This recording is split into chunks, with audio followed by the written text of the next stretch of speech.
Now, I know we were talking a little bit earlier, and I was saying that I'd heard a lot about your family history and some great examples of what we should be and what a lot of us have been in the past.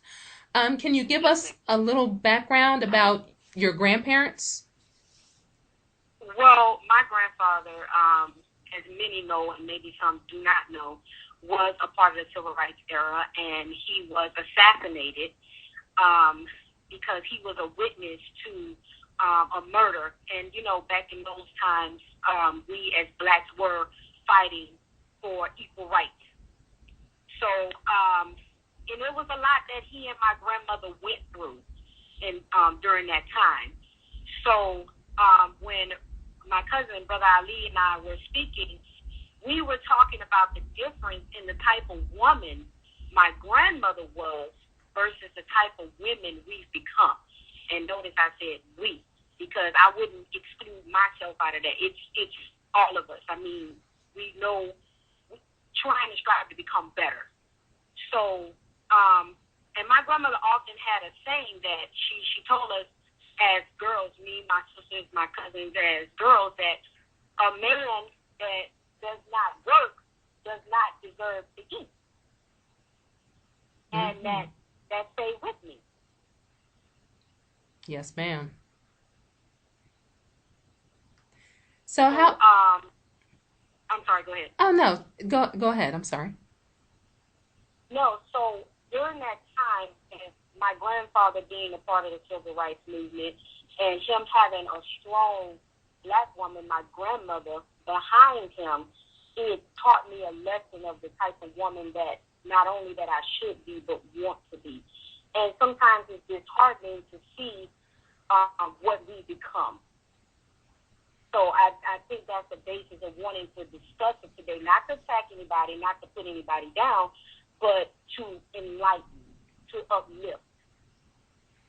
Yes, ma'am. What did, because I know, at least with my grandmother, she used to give me advice. Some of it was good, some of it was just interesting. My grandmother was an interesting character. But what was some of the advice that your grandmother gave you, being that she picked such a strong and good man that she told you to look for when it became time for you to choose a spouse? Obviously, a man that works, that will take care of his family. Not just, she told me don't look for a man that's breath and britches. And what she meant by that is, just all talk, full of hot air, but is also he has action. So she encouraged me to look for a man that was about family, that took care of his family, and worked hard to do that. And so often nowadays, we don't look for that. We just, anybody will do just so we can say we have a man. Anybody will do. And we are so far removed from, as a people, from where we should be. And I personally feel that we, as the black woman, when we start raising our standards, then ultimately the man will follow. I agree. I agree. That reminds me of a time I had a brother, a friend of mine named True on my program, and we were talking about courtship and mate selection. And he was telling women, potential is good, that's fine, but you have to find a man that's actually building on that potential. Potential isn't enough. We can always, black men are beautiful, and we can always look at a black man and see some kind of potential in him. Every black man has some kind of potential, but that doesn't mean it's ever going to be realized. You have to find somebody actually working towards that and not just, somebody talking. Exactly. Breath and britches. You don't need a man with breath and britches. You need action behind that. Yeah. Exactly. Now, women like your grandmother, would really strike me as, what a strong black woman should be. Today's strong black woman just means belligerent, nasty attitude. I don't need a man. I can do it on my own. But for a woman like that, who obviously was supportive, because you don't have a man of that quality unless the woman is doing something right. Behind every good or great black man, there's always a good or great black woman behind them.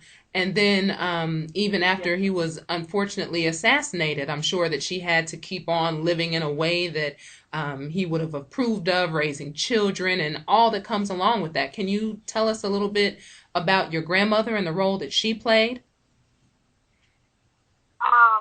You mean after my grandfather was assassinated?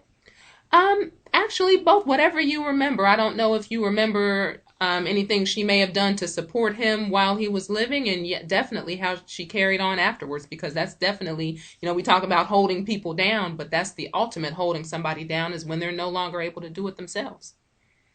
Well, yeah, after my grandfather unfortunately passed away, my grandmother, she actually never remarried again. A lot of times people remarry, but she said, why would I want to settle for a hot dog when I've had steak or filet mignon? So, and that was her analogy to show what type of man my grandfather was. I unfortunately never met my grandfather, but that's how she spoke of him and carried his legacy on. So, so she picked up and she continued to raise her children, not only her children, but her grandchildren, and even some of her great-grandchildren while she was still living. And what we learned from her example is just because she had my grandfather, she didn't feel the need that she needed to just have anybody. She knew what it was to have a great man and what that should be.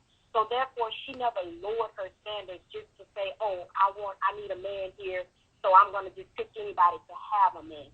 And for me, as far as that's concerned, that was her great legacy, is that she said, you don't just need to pick anybody to say I have a man, because I feel like nowadays we're almost afraid to be by ourselves.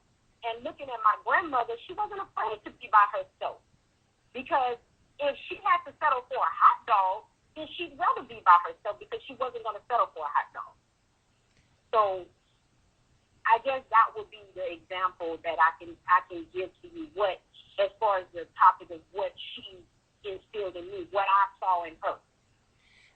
And I ultimately carry that on now. I can't just settle for anybody.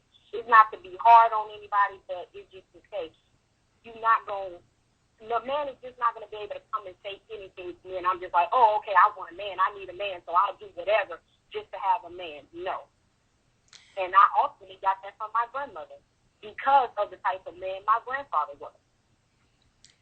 That's beautiful. And that makes me think, because now relationships come and go. I mean, you can be with somebody, can't even stay with them for 2 months because you didn't get to know them, because you didn't choose wisely, and all of that. And sometimes I wonder, like, with our grandparents, they had a loyalty to each other and a bond with each other that is very rare to find nowadays. And I think that has a lot to do with it. I mean, if you really take your time and pick somebody of character, that's a hard act to follow. And of course, that would breed that kind of loyalty and love and that kind of bond that we don't have anymore. So I really think that's deep, and that's a beautiful story.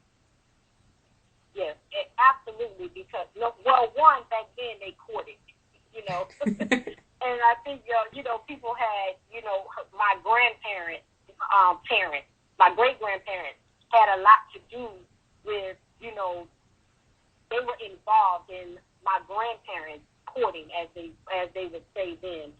So, and nowadays we just don't have that. I mean, we just, oh, I like him or I like her, or, we don't even look inside of a person anymore. It's just about what type of body the woman has, what type of car the man is driving, and, and all our morals and values and standards have just gone completely out the window, and it's a free-for-all, and we just go run to Vegas and get married because that's what everybody else does. But we had a point in our history where we didn't do things like that, So I think that's a part of the problem, too, is just we're settling for anything. We're accepting anything. And when we stop accepting anything, as a black woman, when we just stop accepting any type of behavior that a man bring our way, we will notice that that behavior will change. I think that's so true. And now more than ever, it's very important to do your background and like you said, to court. Because just going on a date to Waffle House or something, that's not that's not a courtship. I mean, we have situations now, and I hate to talk about it, but it's true, where our families are so messed up, and some of us don't know who our fathers are or whatever. And I've heard of stories where people go out, they jump into things too quickly. Before they've met each other's parents, they just go do whatever. And then when it finally comes time to meet the family, they find out that they're like cousins and all kinds of crazy stuff because I mean that should be like the number one thing you do before anything is meet family and Yeah. court and take your time. But now we don't do that. And it's just having such a negative impact on our community, I think. And it's making it where we can't have stability. Well, absolutely. I mean, growing up, even my mother would tell me, she would say, it's very important to know your history and who your family is. And they would give us history lessons of who our family were and where we came from. And nowadays, people, children don't even say please and thank you anymore. So that just tells you how far removed we are from when I was growing up. So, I mean, it's to me, I live in Florida now. So it's mind blowing when you walk in and the kids are, you call a kid and they're like, what? I couldn't do that. So we are definitely getting, further and further removed from our core. And again, that's because our attitude as black women has changed. And I know, as you said earlier, black women don't be mad at us because it's not a coming down, but we really need to rethink how we're doing things and the examples we're showing to our children, our sons and our daughters.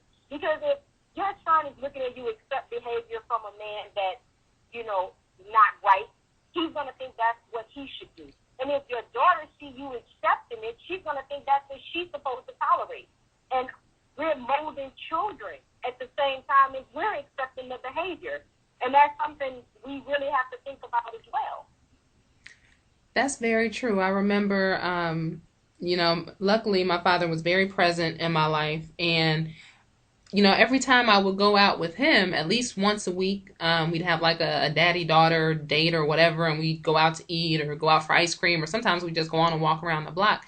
But he was showing me how a man should treat a woman. He was opening doors for me and of course paying. I was a kid, I ain't had no money, so he was of course paying for everything, opening the door for me. He never raised his voice at me. He never raised his hand at me. He could look at me the wrong way and I'd be in tears. I was a punk, so it taught me how you should be treated. Shouldn't no man be putting his hand on you. A man, he even told me, if you go out with somebody and he doesn't open the door for you, he's not worth your time. And I didn't always listen to that, but what I found out is he was right. The brothers who opened the doors for me normally were better quality brothers. The ones who didn't bother to do that gave me the worst headaches of my life. So I think that that's very important with the parents instilling that in children. Yeah, so, and ultimately, we have to realize, like I said, it goes further than just us. We have to realize when we know our families again, we're teaching our sons and daughters. So as we get further and further removed from the basics, they're getting further and further removed from it because they're ultimately learning what we do. And kids are very impressionable. So we have to think about what we're allowing and what we're accepting because our sons and daughters are going to follow in those footsteps. So we have to think beyond ourselves. It's not just about us as well. It's about them.